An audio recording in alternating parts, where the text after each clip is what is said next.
A lo largo del audiolibro de Pensar bien, sentirse bien de Walter Rizzo, se menciona mucho sobre el pensamiento, que es como lo principal que rige nuestra vida. Las personas constantemente estamos pensando durante el día e incluso durante la noche cuando soñamos. La diferencia entre esto es que al salir de un sueño o al despertarnos, nosotros fácilmente podríamos entender que el contenido del sueño fue un pensamiento imaginativo, pero muchas veces dentro de la vigilia no podemos reconocer o identificar fácilmente esto. Muchas veces esto toma lugar con los pensamientos irracionales, que los pensamientos irracionales son como los pensamientos que no tienen lógica o que no vienen a ser verdaderos.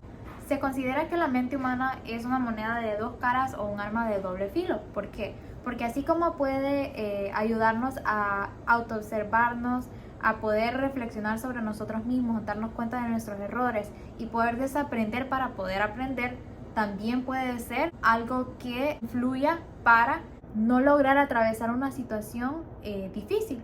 Entonces, dentro de esto venimos a conocer sobre la duda metódica personal. En distintas áreas se utilizan diferentes instrumentos que permiten regular ciertas cosas. Por ejemplo, en el agua tienen su termómetro para tener el grado adecuado de temperatura. Igualmente para el organismo, biológicamente, podemos conocer o identificar cuando la temperatura está alta o cuando está adecuada. Cuando hablamos sobre la mente, nuestro termostato cognitivo vendría a ser la duda metódica personal, que en realidad es como una autorreflexión o una retroalimentación, es pensar en lo que pensamos. Cuando existe una retroalimentación podemos identificar el problema que está sucediendo y también podemos percibir o identificar el problema que está sucediendo y también poder realizar los cambios pertinentes. Así que cuando la persona se encuentra en un proceso en donde le es difícil poder sobrellevar esa situación o salir adelante, se necesitan hacer cambios, y para esos cambios la mente debe realizar tres cosas, que en primer lugar está el realismo, dejar de mentirse a sí misma para poder mirar la realidad y no enfrascarse en el pensamiento o creencia arraigada. En ocasiones podemos tener esos pensamientos irracionales o también pensamientos automáticos que son parte ya de nuestra manera de vivir y lo que nosotros estamos acostumbrados.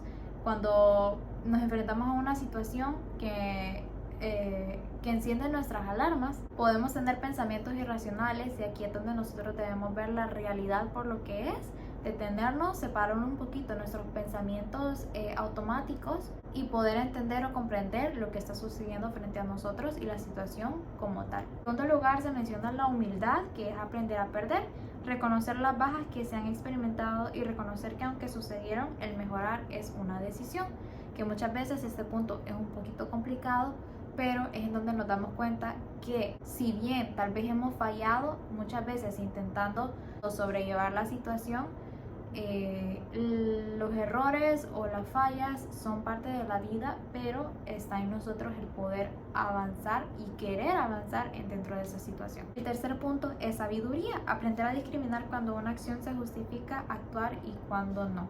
Podemos encontrarnos en un punto donde comprendemos lo necesario para poder realizar cambios, pero en ocasiones es más difícil que eso cuando nos atamos a la irracionalidad. ¿Por qué nos atamos a la irracionalidad? Ahí el audiolibro mencionaba tres puntos importantes. En primer lugar, vivimos enfrascados muchas veces en un diálogo interior interminable, en el que la realidad externa no siempre tiene entrada. Entonces muchas veces estamos constantemente pensando en lo que podría salir mal, en lo que estoy haciendo mal, en donde estoy fallando, en cómo las otras personas me están percibiendo, y nos enfrascamos tanto en esos pensamientos que estamos teniendo, en el diálogo interior, que muchas veces no logramos ver los estímulos o los factores externos que están pasando dentro de la realidad. Entonces no es fácil romper como esa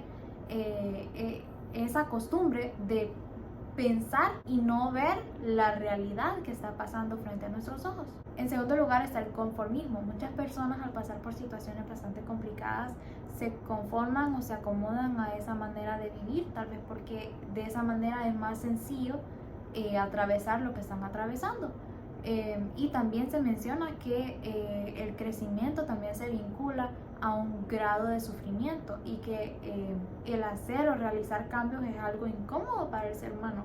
Entonces es algo común que sucede en muchos casos, en muchas personas, pero es parte de esa atadura a la irracionalidad, conformarse a la manera en la que están viviendo. En tercer lugar es por los esquemas adoptados, por esas costumbres, esas creencias nucleares que muchas veces hemos crecido con ese pensamiento porque tal vez nuestras familias también lo aprendieron de esa manera. Entonces es parte de la atadura a la irracionalidad. Y tampoco es fácil romper eso de esos patrones o esos esquemas ya creados. Por esta razón se necesita como trabajar muy objetivamente para poder transformar o reestructurar esta manera de pensar y poder lograr un cambio en la vida de una persona dentro de una situación que le es difícil de sobrellevar. En muchos casos, algunas personas que están pasando por una situación complicada o difícil de sobrellevar no logran avanzar por estos pensamientos que muchas veces son creados desde la infancia o la manera en cómo las demás personas nos perciben, nos lo han comentado y nosotros empezamos a creer esa realidad a más no poder. Entonces nos convencemos de lo que nosotros pensamos y nos convencemos de lo que somos.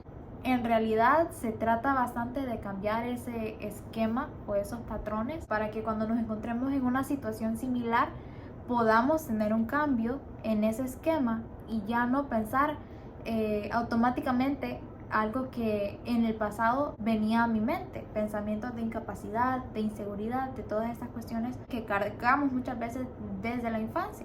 Entonces ahí vemos la importancia de pensar para sentirse bien. El cambio no comienza en la acción, sino que en el pensamiento. Primero tenemos que autorreflexionar, autoobservarnos y retroalimentarnos nosotros mismos para poder identificar el problema y poder realizar esos cambios que se necesitan para poder enfrentar las situaciones de la vida de una manera distinta y de una manera adecuada.